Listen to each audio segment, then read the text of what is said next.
¿Cuáles son esos casos en YouTube que te hacen preguntar y decir, ¿qué es lo que estoy viendo? Bueno, en este video investigué y recopilé algunos casos que me parecieron interesantes sobre YouTube para crear este video, espero los disfruten.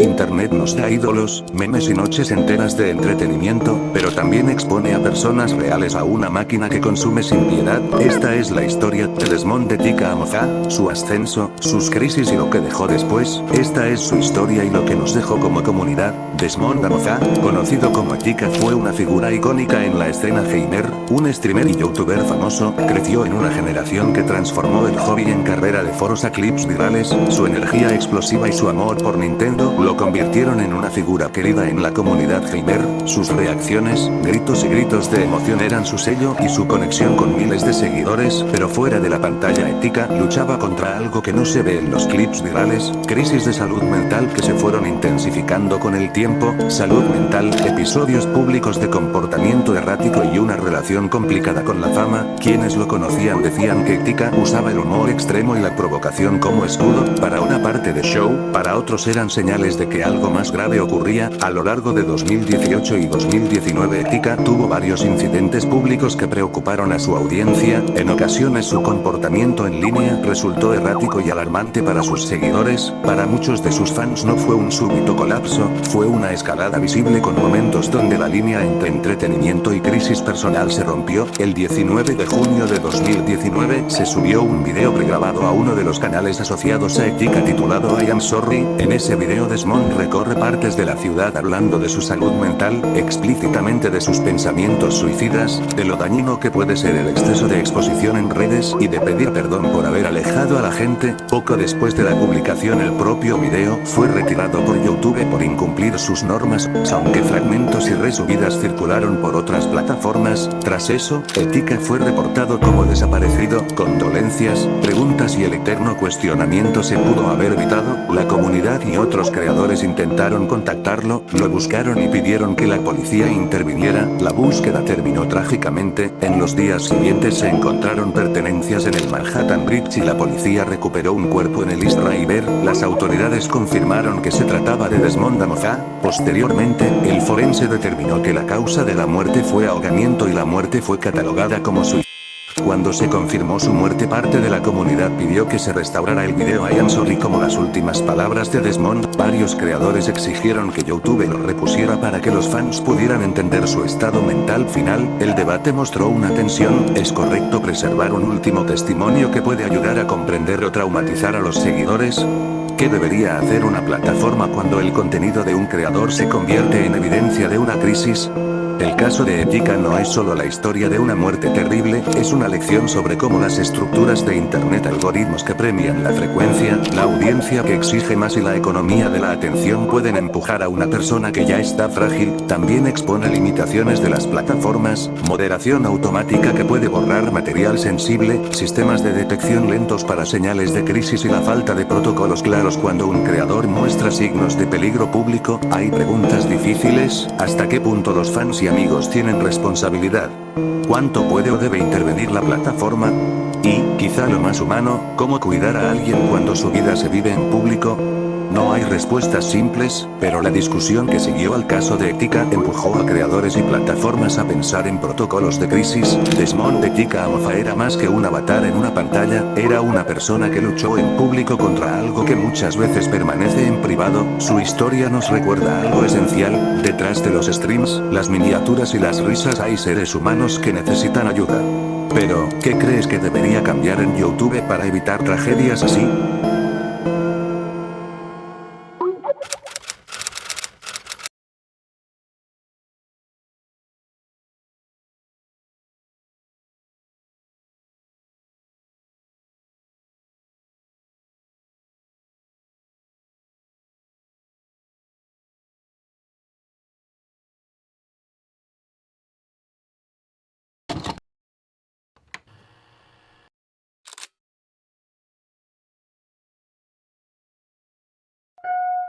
En los orígenes de YouTube vagan vídeos que nadie sabe muy bien qué son, clips que no parecen creados para vistas masivas, sino como si hubieran sido olvidados a propósito. Uno de esos vídeos volvió a aparecer en listas de lo más inquietante de internet y se convirtió en leyenda, Eiffel Fantastic. El clip de una robot que canta y que con los años generó preguntas, debates, reuploads y muchas teorías. El clip más conocido muestra a una figura femenina animatrónico llamada Tara, está en una sala con cortinas, su boca articula palabras en un tono metálico mientras repite Eiffel Fantastic y en otro momento, fragmentos como Please Leave y Run. La autoría se atribuye a un tal John Bergeron, un aficionado a la robótica que publicó varios clips y hasta un DVD llamado Android Music Videos Volumen 1, en su momento mantuvo un sitio donde listaba proyectos de androides y vídeos asociados. Los archivos originales datan de principios de los 2000, en 2009 alguien subió el clip a YouTube con el nombre Eiffel Fantastic bajo la cuenta Creepy Blog. A partir de esa red publicación el video se viralizó, más adelante apareció en línea una versión completa en DVD y reuploads. Haber encontrado un corte de casi 15 minutos lo cual alimentó la leyenda. Los documentos y entrevistas encontradas por investigadores describen a Tara como un animatrónico construido por Bergeron, estructura metálica y piel de caucho sintético y mecanismos para mover cabeza y brazos. No hay evidencia seria de que Tara cobre vida por sí misma. Las reacciones más creíbles apuntan a una construcción casera con propósito artístico. Quienes investigaron el caso encontraron referencias a un DVD distribuido en 2004 con varios clips de Tara. En años recientes algunos usuarios subieron la versión completa a YouTube y otros sitios. Al mismo tiempo varios uploads fueron retirados por reclamaciones de derechos o por desaparecer sin explicación, lo que aumentó la sensación de algo escondido en torno al material. Eso no significa que haya una conspiración, muchas piezas antiguas simplemente se pierden o cambian de autor o desaparecen por temas de copyright, pero en internet la ausencia suele leerse como misterio. De Eiffel Fantastic surgieron muchas teorías, desde la versión inocente, un proyecto artístico de un aficionado, hasta narrativas mucho más oscuras que hablan de... Es importante ser claro, no hay evidencia verificable que apoye las teorías criminales, son especulaciones que se alimentaron del misterio, no pruebas. Las leyendas se forman cuando falta contexto. Un video misterioso más un autor poco público más archivos que desaparecen es igual a perfectas condiciones para que la imaginación complete los vacíos. Eso no significa que las historias sean verdad. Más allá de la historia, Eiffel Fantastic funciona porque usa el valle inquietante, una figura casi humana que no logra ser humana. A eso se suma una banda sonora repetitiva, planos estáticos y cortes abruptos que rompen el ritmo. Esa combinación produce una sensación de inquietud profunda. Las palabras que se oyen Please Leave y Run son fragmentos breves que el cerebro interpreta como amenaza. El contraste entre la voz mecánica y una letra feliz crea disonancia emocional. Es en esencia buen diseño de horror sin necesidad de violencia real, y por eso el videoclip se volvieron virales. El clip se volvió parte del folclore de internet, referenciado en listas de vídeos malditos, inspiró creepypastas y han mencionado la estética mezclan found footage y señal y interferencia. Su legado no es un crimen, sino una lección sobre cómo internet transforma objetos artísticos extraños en mitos colectivos. ¿Qué podemos sacar de esto? Primero, que lo raro no siempre es peligroso, a veces es arte. Segundo, que la ausencia de información puede ser peligrosa porque alimenta acusaciones. Y tercero, que hay que investigar con cuidado antes de repetir historias que suenan bien en foros. Y este fue el caos de Eiffel Fantastic, una robot que causaba una inquietud. Pero el siguiente caso que dejara con una duda más grande.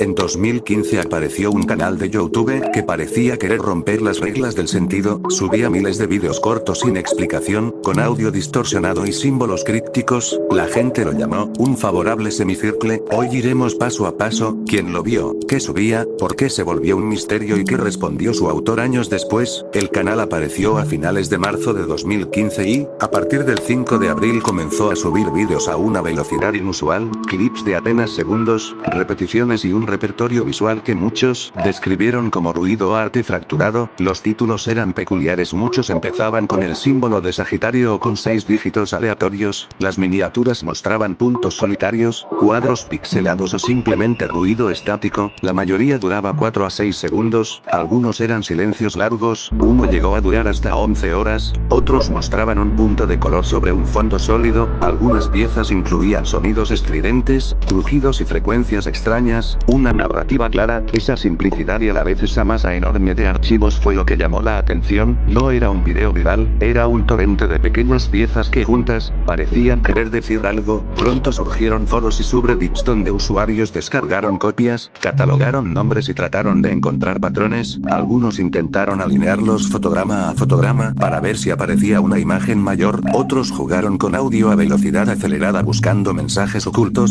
La variedad de propuestas desde que era una estación de números hasta que era una RG sofisticado dio lugar a comunidades enteras dedicadas a desentrañar el código. Entre los uploads, 2 series llamaron la atención: Loki de Log, usuarios que tomaron fotogramas de Log y los pegaban en secuencia empezaron a ver formas, imágenes granuladas que al combinarse sugerían algo más que ruido. Eso puso más leña al fuego. Si esos frames podían componerse, quizás había una intención. Muchas de estas imágenes dependen de cómo las mires y de cuántos fotogramas juntes. La pareidolia, ver formas donde no las hay, juega el hallazgo alimentó la idea de un mensaje intencional. A comienzos de 2016 la historia explotó en prensa especializada, la BBC publicó un reportaje, Atlas Obscura y otras publicaciones recogieron el misterio, y en cuestión de horas el canal original fue suspendido por YouTube. La suspensión ocurrió pocas horas después de la atención mediática. Para muchos eso pareció confirmar algo oculto, se eliminó por spam, por políticas, o por algo más que la prensa había descubierto. Las explicaciones sugeridas fueron muchas: estación de números moderno, mensajes codificados por voz y tonos, ARG un juego viral con pistas distribuidas, experimento técnico, pruebas masivas como hizo Driver Torso, Arte Outsider, una obra experimental destinada a saturar y desconcertar. Expertos en seguridad consultados por la prensa dijeron que era poco probable que fuera una estación de números tradicional, demasiado complejo y sin la estructura típica, y también notaron que los patrones no tenían la firma típica de una RG con comunidad oficial. Eso dejó abiertas las hipótesis: era algo deliberado, pero el propósito no era claro. Tras años de actividad apagada, en junio de 2022 la cuenta asociada a un favorable semicircle publicó mensajes que, según la comunidad, buscaban dar respuestas. En uno de esos posts el autor insinuó que el proyecto perseguía metas como subir el mayor número de vídeos posible y alimentar el espacio de misterio dejado por otros experimentos online. En otras palabras, el autor sugirió que se trataba en gran parte de un proyecto artístico o performativo y de un mensaje militar. Eso no cierra el debate, pero cambia la perspectiva. ¿Por qué un mar de puntos y voces aleatorias nos provoca miedo?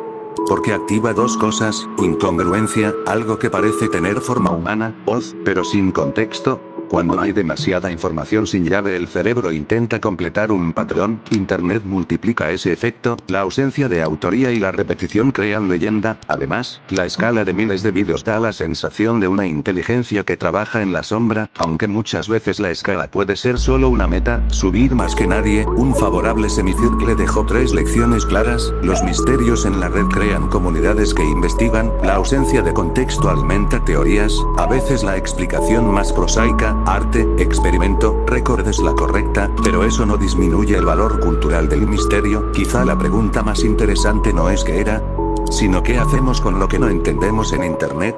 ¿Lo desciframos, lo archivamos o lo convertimos en leyenda?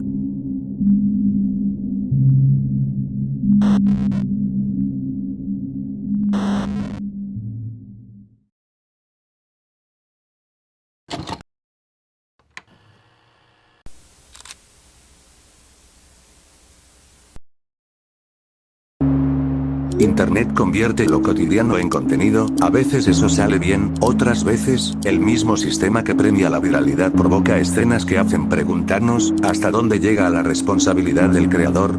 Hoy vemos la historia de Toyfreaks, uno de los canales más polémicos sobre niños que YouTube terminó en 2017. Toyfreaks era hasta su eliminación un canal con millones de vistas y millones de suscriptores que mostraba a un padre y a sus dos hijas en sketches y juegos que para muchos espectadores cruzaban una línea. El canal acumuló miles de vídeos y decenas de millones de vistas antes de que YouTube lo diera de baja en noviembre de 2017. Los clips oscilaban entre sketches de juguetes y escenas de broma extrema. Los niños eran puestos en situaciones de miedo, escenas de vómito fingido, baños con animales, gritos y llantos prolongados como recurso cómico, y tomas en primer plano de momentos dolorosos, por ejemplo, una niña perdiendo una pieza dental. Para una parte del público eran entretenidos, para otra, eran angustiosos y abusivos. En 2017, tras una ola de denuncias sobre vídeos infantiles extraños en YouTube, lo que se llamó el Sagate, y artículos que documentaron casos preocupantes, Toyfreaks quedó en el centro del debate. Usuarios, padres y periodistas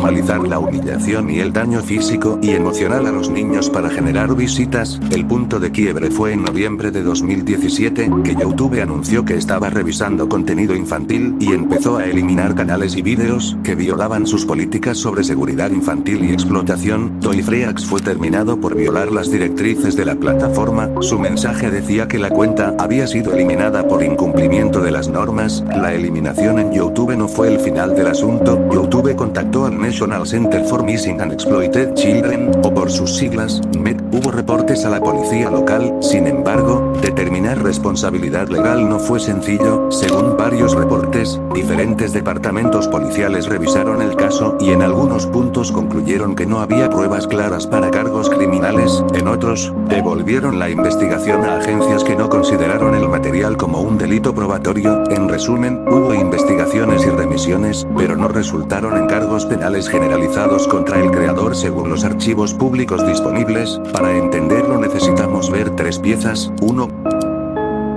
2. Los vacíos de moderación automática. 3. La ambigüedad legal sobre maltrato que se muestra ante una cámara. YouTube recompensa visualizaciones y retención. Contenido extremo y repetitivo consigue mayor alcance, mientras el sistema de moderación, entonces menos robusto, permitía que vídeos bizarros o malintencionados pasaran desapercibidos durante largo tiempo. A eso súmale que lo que vemos en pantalla puede estar performado, actuación, guión, pero el daño psicológico real no siempre es visible en un clip de 2 minutos. Para los investigadores y psicólogos consultados en la época, el problema era que la línea entre broma y abuso puede borrarse cuando el adulto obtiene beneficio económico del sufrimiento de menores. El caso tuvo repercusiones, impulsó cambios de política en YouTube para proteger a niños, dio lugar a más escrutinio público sobre canales infantiles y abrió debates legales y éticos. También encendió alarmas sobre cómo plataformas pueden ser empleadas para explotar dinámicas familiares para vistas. Sin embargo, la respuesta legal fue complicada. No todos los canales señalados terminaron con sanciones penales, lo que generó frustración entre quienes pedían medidas más duras. DadioFibe y otros canales familiares fueron investigados por mostrar bromas peligrosas. En un caso, los padres perdieron la custodia. La lección es clara: cuando el entretenimiento se alimenta del daño infantil, la sociedad tiene que reaccionar y las plataformas deben mejorar detección y prevención. ¿Qué podemos hacer como espectadores? Cuestionar lo que consumimos, especialmente cuando incluye a menores, reportar contenido que es inapropiado obviamente y exigir transparencia y normas más claras a las plataformas. Los niños en pantalla merecen protección, no clics. Este caso nos demuestra que no todos los padres merecen tener hijos y eso es triste de saber, y mucha gente se aprovecha de eso para crear contenido dudoso como este, pero el siguiente caso es aún más aterrador.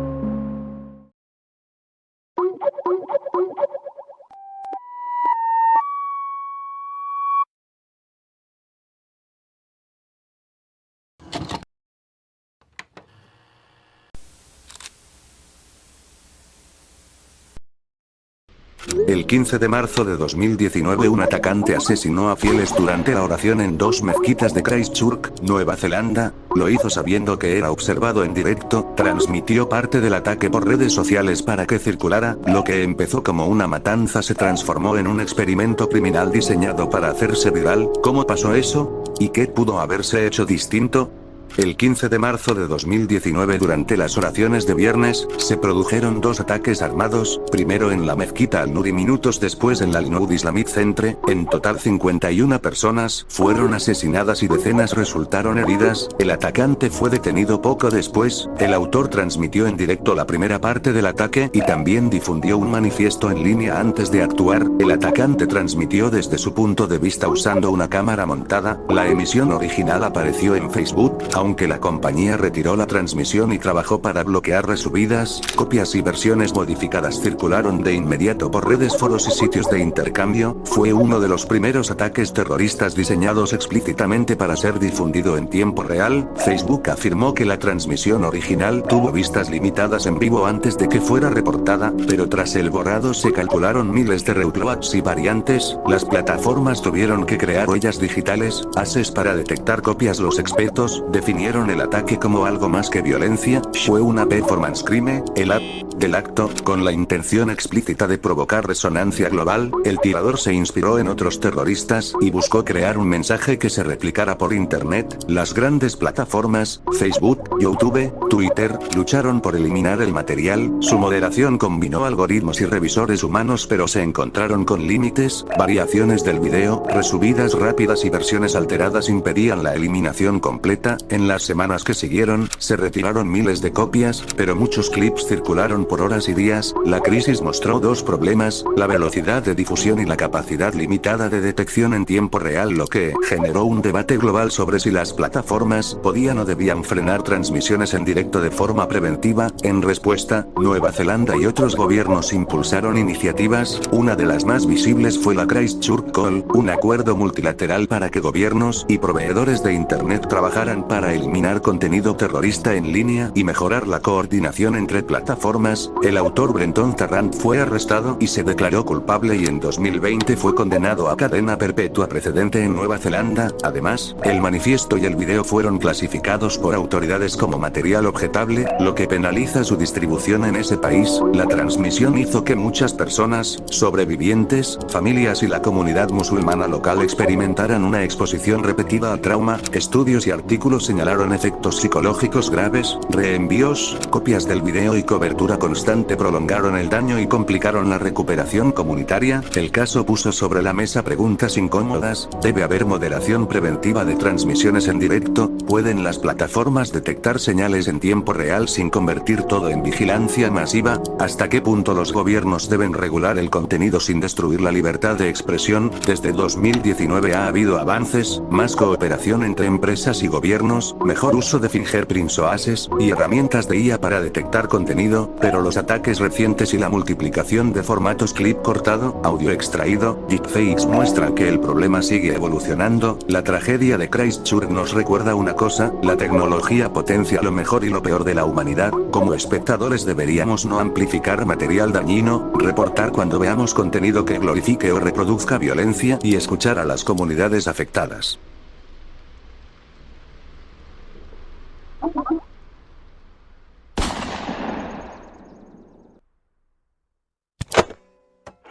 En este video hemos visto algunos casos que nos hacen dudar de lo que miramos, pero la pregunta es, ¿cuántos más casos existen en YouTube que no hemos descubierto pero siguen ahí? Y no solo en YouTube, sino en internet. Gracias bro por ver este video al final. Recuerda que si te gustó el video puedes suscribirte, compartirlo y darle like y comenta para que me ayudes a crecer como creador de contenido en esta plataforma y formar una comunidad más grande, ya que somos unos pocos cuantos XD. Ahora venimos a la sección de saludos del video anterior. Un saludo a Osmar Herrera 5212, un saludo a Herrero 9, y un saludo a Paripo Caseilla. Recuerda que si quieres un saludo pídemelo en la sección de saludos que está en los comentarios. Y antes de que te vayas, acabo de crear un server de Discord para que podamos hablar entre toda la comunidad y hacer amigos. El link te lo dejo en el comentario fijado si es que te quieres unir y ser uno de los primeros en entrar y formar parte de la comunidad. Gracias por tu apoyo bro, y me despido para un próximo video. Hasta luego.